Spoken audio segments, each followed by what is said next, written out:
नेते आणि महाराष्ट्र राज्याचे उपमुख्यमंत्री आदरणीय शिंदेसाहेब यांच्या आदेशाने आज खऱ्या अर्थाने या रोहा शहरामध्ये आमचे नेते आणि महाराष्ट्र राज्याचे मंत्री आदरणीय भरत शेठ यांच्या मार्गदर्शनाखाली आज हा खऱ्या अर्थाने प्रवेश होतोय। आज या ठिकाणी उपस्थित शिवसेनेचे नेते आदरणीय प्रमोदजी घोसळकर, आदरणीय शिवसेने नेते अनिलजी नवगणे,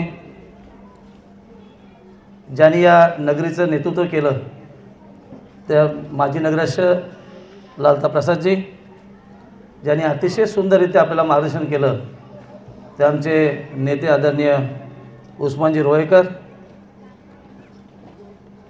ज्यांनी खूप छान पद्धतीने आपल्यासमोर सगळे प्रश्न मांडले ते या तालुक्याचे तालुका प्रमुख आणि या सभेचे प्रमुख असं म्हणता येईल आदरणीय मनोजजी शिंदे, उदयजी वाडकर, ज्यांनी छोटेखानी मनोगत केलं पण ते खूप छान केलं अशा शहर महिला प्रमुख आदरणीय मयुरताई, आदरणीय मानकर साहेब, व्यासपीठावर बसलेले सर्व ज्येष्ठ मान्यवर, उपस्थित सर्व पत्रकार बंधू आणि या मौल्यात ते सर्व प्रतिष्ठित नागरिक बंधू आणि भगिनींनो, खरं तर रोहा बदलतो हे खरं आहे। बरेचसे 4 महिन्यापूर्वी आम्ही सगळ्यांनीच मनाची तयारी केली आणि दहीहंडीच्या निमित्ताने या रोहा शहरामध्ये आम्ही एक कार्यक्रम निमित्ताने या ठिकाणी आलो। रोहा कोणाची मालकी तर नक्की नाही आहे, एवढं तर निश्चित आहे। ज्या ठिकाणी भरत शेठ, महेंद्र थोरवे, महेंद्र दळवी ज्या ठिकाणी त्या ठिकाणी बदल तर निश्चित आहे। आपल्याला माहिती आहे, खरं आहे उस्मानजींनी काही गोष्टी सांगितल्या, काही नाही सांगितल्या, पण लोकसभेच्या निवडणुकीत मला चक्क सांगून दिलं होतं की शेठ आम्ही लोकसभेला काम करणार नाही आहोत, तुम्हाला जे काय करायचे करा। कारण ते नेते आहेत, पण वरिष्ठांच्या आदेशाप्रमाणे भरत शेठ असेल, मी असेल, आमचे मंत्री महोदय कदमजी असतील, आम्ही सगळ्यांनीच मनापासून लोकसभेला खासदारांचं काम केलं, त्यांना पुन्हा आम्ही निवडून दिलं। विधानसभेच्या निवडणुकीमध्ये त्यांनी नेहमीप्रमाणे त्यांचा गिअर बदलला, आम्हाला पाडण्याचं षडयंत्र रचलं आणि मग आम्ही तिघांनी ठरवलं की एकदा या गोष्टीचा शेवट व्हायलाच पाहिजे आणि वरिष्ठांची परवानगी घेऊन, कारण त्यांच्या आदेशाने आम्ही त्यांना योगदान दिलं होतं, पण आम्ही त्यांना सांगितलं की आता साहेब ह्या गोष्टीला तर माफी अजिबात नाही आहे। याचं कारण असं आहे की इथले जे नेते आहेत त्यांनी अनेक वेळा अनेकांना फसवले, आपल्या सगळ्यांना माहिती आहे। म्हणजे मला तर 3 वेळा फसवलं आहे, आमच्या रवी शेठनं 2 वेळा फसवले, भरत शेठला म्हटलं 2दा की 1दा फसवलं आहे। पण फसवणे हा त्यांचा धंदा निश्चित आहे। मला माहीत आहे इथे सभा होणं खूप कठीण आहे, कारण ताई भाई साहेब लगेच तुम्हाला फोन करणार मत जाओ इस कार्यक्रम में, कारण त्यांचा कार्यक्रमच करायला आलो आहे, त्याच्यामुळे चिंता करू नका। या जिल्ह्याची जनता सुज्ञ आहे, त्यामुळे सगळ्यांनीच परिपूर्ण निर्णय घेतला आहे की येणाऱ्या नगरपालिका असतील, जिल्हा परिषद, पंचायत समिती निवडणुकीमध्ये आम्हाला हिशोब करायचा आहे। मगाशी पत्रकारांनी मुलाखती मला विचारलं की त्यांच्याकडनं असा प्रस्ताव येतो आहे की या निवडणुकीत आम्ही हिसाब करणार आहोत, आम्ही तुमचा शेवटचा हिसाब करणार आहोत, त्याची काय चिंता करायची गरज नाही। कारण मुरुड शहरामध्ये अनेक आपले मुस्लिम बांधव आहेत, मला वाटतं इतिहासामध्ये पहिल्यांदा आपण ती नगरपालिका घेतली आणि माझी मुस्लिम भगिनी त्या ठिकाणी उपनगराध्यक्ष आपण केली होती। उस्मानजी आपण त्या निवडून होतात, हां दरोगे दिदीला आपण त्या दिवशी उपनगराध्यक्ष केली होती। एक तर निश्चित आहे की रोह्याचा पूर्व इतिहास मला तर निश्चित माहीत आहे, कारण बऱ्यापैकी मी अभ्यास करून या ठिकाणी आलेला आहे। मनोजजींनी सांगितलं की आत्तापर्यंतच्या इतिहासामध्ये 1992 नंतर, म्हणजे अर्थात लालताजी तुमच्या नंतर जे काय सगळे रिपोर्ट आहेत नगरपालिकेचे ते माझ्या जवळ नक्की आहेत. किती निधी कुठून आणला, कसा आणला, CSR किती आणला, तो एका कामावर किती वेळा टाकला, किती वेळा रोहेकांना फसवलं आहे, हे चित्र स्पष्ट आहे. आणि म्हणून रोह्याच्या प्रत्येक वॉर्डच्या जनतेने ठरवलं आहे की यावेळेला आपण चेहरा नक्की दाखवायचा आहे, पण मतदान द्यायचं नाही आहे. आणि घाबरायचा तर प्रश्नच येत नाही आहे, कारण शेवटी सगळे रस्ते अलिबागला येतात, तेव्हा त्या धाटण्याचे पण आम्ही आहोत. कारण चुकीला तर माफी अजिबात नाही उस्मानजी, कारण तुमचाच आदेश आहे आणि ती झालेली माझी शेवटची चूक आहे. आणि आता बरेचसे चौथ्यांदा आमदार होऊन आता मंत्री आहेत, मी दुसऱ्यांदा आमदार आहे, त्यामुळे ही काय कोणाची घराणेशाही नक्की नाही आहे. त्यामुळे रोहा बदलतो आहे. मला असं वाटतं नगरपालिकेच्या निवडणुकीच्या तारखा निश्चित झाल्यानंतर रोह्यामध्ये खूप बदल होणार आहे. जे आत्ता चेहरे इच्छुक आहेत ते बऱ्यापैकी पाठी येणार आहेत. त्याच्यामध्ये आम्ही नक्की वाट बघतो आहे, कारण आम्ही गेम प्लॅनर आहोत, राजकारणामध्ये अनेक युक्त्या लावणारी लोक आहोत. म्हणून मी मागच्या सभेत सांगितलं की अलिबागचं एक शेका पक्षाचं घराणं संपूर्ण मी आलेलं आहे आणि रोह्याच्या नगरीमध्ये त्यांच्या नाराला हात लावलेला आहे.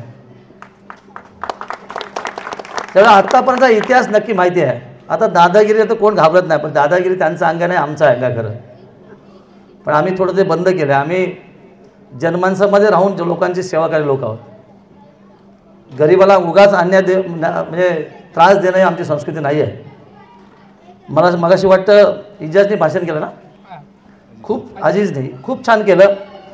खरं ते तरुणाई जेव्हा मला भेटली आणि त्यांनी इच्छा व्यक्त केली, खरं ते पूर्वीचे शिवसैनिक आहेत, कारण त्यांच्या तटकरे फॅमिलीच्या विरुद्ध उभे ढाकले ते लोक आहेत, पण स्पेस नव्हती, त्यांना जागा नव्हती. आता बरेचसे आपल्यामुळे त्यांना एक चांगली जागा मिळाली, त्याच्यामध्ये एंट्री जर जोरदार झाली आहे. आणि खरं आहे की एखाद्या मौल्यामध्ये अशा पद्धतीची माझ्या इथे भगिनी पण आहेत, माताजी या ठिकाणी आहेत, किंवा सगळे ज्येष्ठ मंडळी आहेत, अशी एवढे कधी जमत नाही आहेत. म्हणजे मुरुडमध्ये नक्की जमतात. म्हणजे मुरुडमध्ये बघितलं मी की ह्याच्यापेक्षा 5 पट माझ्या समोर माझे मुस्लिम बंधू भगिनी किंवा माधव माझ्या ठिकाणी येतात. आणि खऱ्या अर्थाने मुरुडचा कायापलट करताना त्याच्यात सगळ्यात महत्त्वाची भूमिका माझ्या मुस्लिम बांधवांनी घेतलेली आहे. आणि म्हणून रोह्यामध्ये आजची सभा ही दिशादर्शक नक्की आहे. येणाऱ्या काळामध्ये हा मेसेज सगळ्या घराघरात निश्चित जाईल. एक तर बदल आपल्याला हवा आहे आणि नवं काहीतरी हवं आहे. त्यामुळे बदल केल्याशिवाय नवं मिळत नाही आहे. आणि मी जसं मुरुड शहरासाठी 330 कोटी रुपये दिलेत भरशेठ, मी रोह्याच्या जनतेला नक्की सांगेन की आत्तापर्यंत त्यांनी जे दिलं नाही आहे त्याच्यापेक्षा 5 पट मी नक्की देणार. कारण नगरविकास खाता हे आमचा आहे, त्याच्या काय टेन्शन घ्यायची गरज नाही आहे.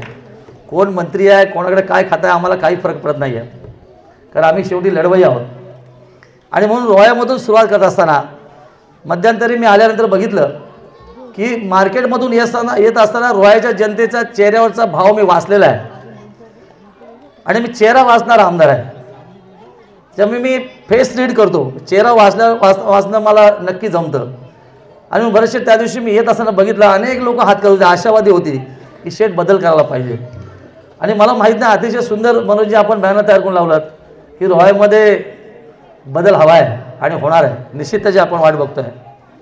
मी रोह्याच्या जनतेला नक्की सांगेल की आतापर्यंत इतिहासामध्ये आपण सगळे गुण अवगुण बघितलेत, पण आता परिवर्तनाची लाट नक्की आली आहे.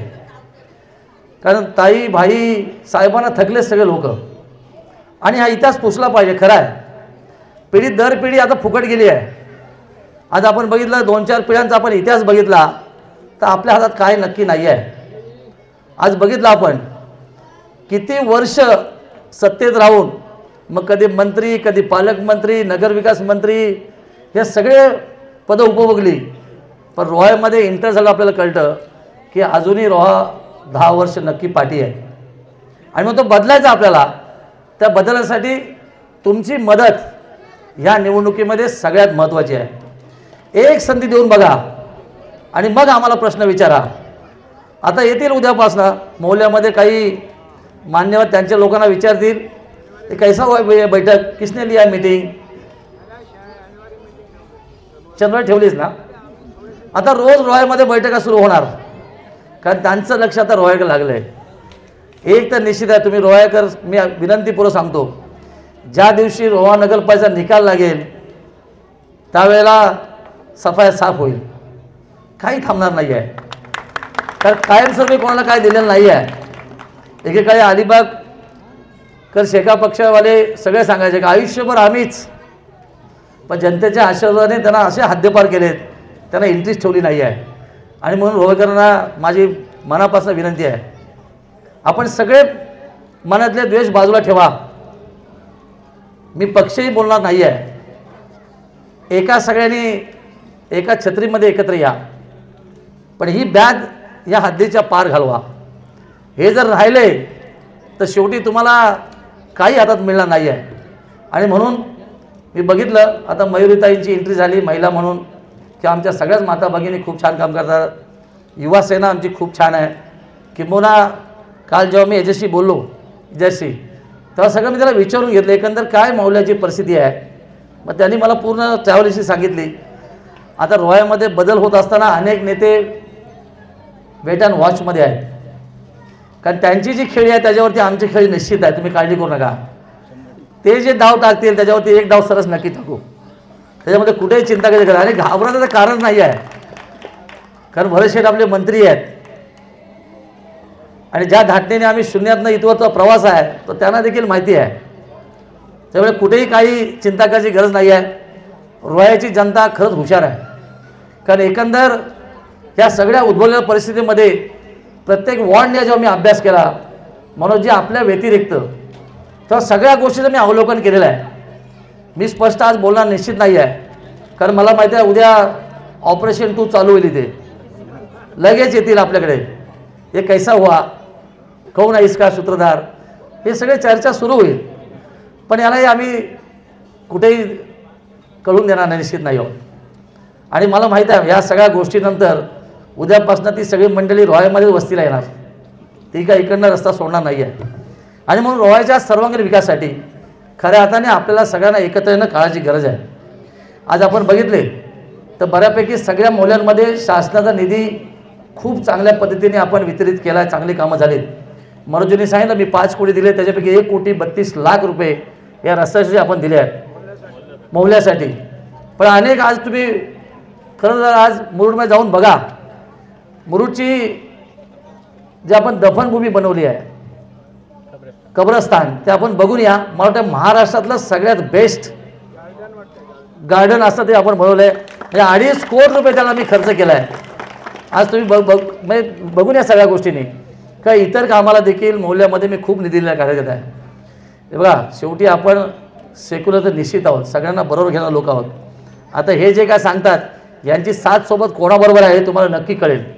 मी इशारा तर नक्की सांगतो की जे आपले साहेब आहेत ते वेगळी वाट पकडणारे आहेत, बॅग भरलेली आहे, काळजी करू नका।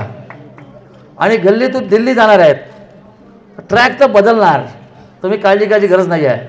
हे सगळं विसरणार, कारण संधीचा फायदा घेणं त्यांना चांगलं जमतं। त्यामुळे येणाऱ्या काळामध्ये मला असं वाटतं ज्याच्याशी आपण नफरत करणार आहात त्याच ठिकाणी ती बॅग घेऊन जाणार आहेत। म्हणून तुम्हाला अगोदर इशारा देतो की ह्या वेळेला कुठल्याही परिस्थितीमध्ये सगळे मतभेद बाजूला विसरून ही लढाई जिंकण्यासाठी तुम्ही अशाच पद्धतीने आमचे पाठी राहा, ही सदिच्छा व्यक्त करतो। खऱ्या अर्थाने तुमच्या आभार तर मनापासून मानलेच पाहिजेत, कारण बदलत्या रोह्यामध्ये मुस्लिम मौल्यामध्ये बैठक होणं आणि माझ्या इथे माता भगिनी असणं हे खरं तर खूप भाग्याची गोष्ट आहे। आणि युवकांना मी खऱ्या अर्थाने श्रेय देईन की अतिशय मेहनतीने तन्मयतेने आज या ठिकाणी आपण ही सभा घेतलीत। खरं तर या सभेला बरेचसे आपलं मार्गदर्शन करणार आहेत, बरेचसे वेगळ्या भाषेत बोलणार आहेत, कारण बरेचसेचा एक वेगळा स्वभाव आहे। त्यामुळे मी माझी भूमिका मांडत असताना काही गोष्टी राखून ठेवल्यात, कारण अजून बऱ्याच रोह्याच्या सभा घ्यायच्या आहेत, सगळ्याच गोष्टी पत्ते ओपन करून जमणार नाही आहे। पण निश्चित आहे की रोह्याच्या या मायभूमीला दत्तक घेण्यासाठी माझी पूर्ण तयारी आहे। ही नगरपालिका तुम्ही माझ्या हातात द्या आणि 5 वर्षात मला प्रश्न विचारा कुठलं काम राहून गेलं, याचं फक्त एक विशेष कारण सांगतो की तुम्ही उद्या मुरुडला जाऊन बघा, शहरामध्ये जो शब्द मी दिला होता की मुरुड मी 100% दत्तक घेऊन बदलणार, 100% कामं करून मी दुसऱ्या निवडणुकीला सामोरं जातोय। ही रोह्याची आमची पहिली निवडणूक आहे, ही बदलून द्या, दुसऱ्या निवडणुकीमध्ये एकही काम राहणार नाही, हा शब्द तुम्हाला मी देतो। विशेषतः मंचावरील सर्व मान्यवर माझे नावं राहून गेले असतील पण पत्रकारांसाठी मी निश्चित सांगतो की बदलत्या रॉयमध्ये आपली भूमिका अतिशय महत्त्वाची आहे. आतापर्यंत ताईबाई साहेबांचं ऐकलं, आता पत्रकारांनी आमचं ऐकावं असं आमचं प्रामाणिक मत आहे. आणि जी वस्तुस्थिती आहे ती खऱ्या त्यांच्याबरोबर पोचवावी, खरा संदेश यांच्या मौल्याकडनं त्यांना पोचवावा असं मला निश्चित वाटतं. आणि मगाशी मी सांगितलं की ही गल्ली दिल्लीपर्यंत जाते, साहेबांनी बॅग भरलेली आहे, म्हणून आपण त्या आशेवर राहू नका. सेक्युलरिझम हा त्या साहेबांचा पुढे राहणार नाही आहे. आणि म्हणून हे बदल्यासाठी मौल्याची भूमिका विशेषतः नगराध्यक्षाच्या मतांसाठी खूप महत्त्वाची आहे. इथले नगरसेवक तर सहज निवडून येतील, मला माहिती आहे ती ताकद. यंग स्टारच्यावर चर्चा केल्यानंतर मी जेव्हा आकलन केलं तेव्हा मला नक्की कळलं की इथल्या सीट खऱ्या अर्थाने सहज बदलू शकतात, सहज निवडून येतील.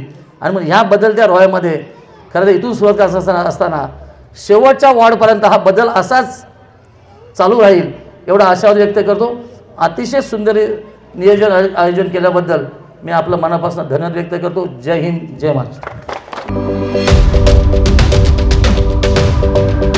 यूट्यूबवर सुद्धा रायगड टाइम्स सर्च करा आणि पहा रायगडच्या कानाकोपऱ्यातील प्रत्येक बित्तम बातमी. आणि हो, लगेच सबस्क्राईब बटनवर क्लिक करायला विसरू नका. रायगड टाइम्स, आपलं चॅनल, आपला आवाज.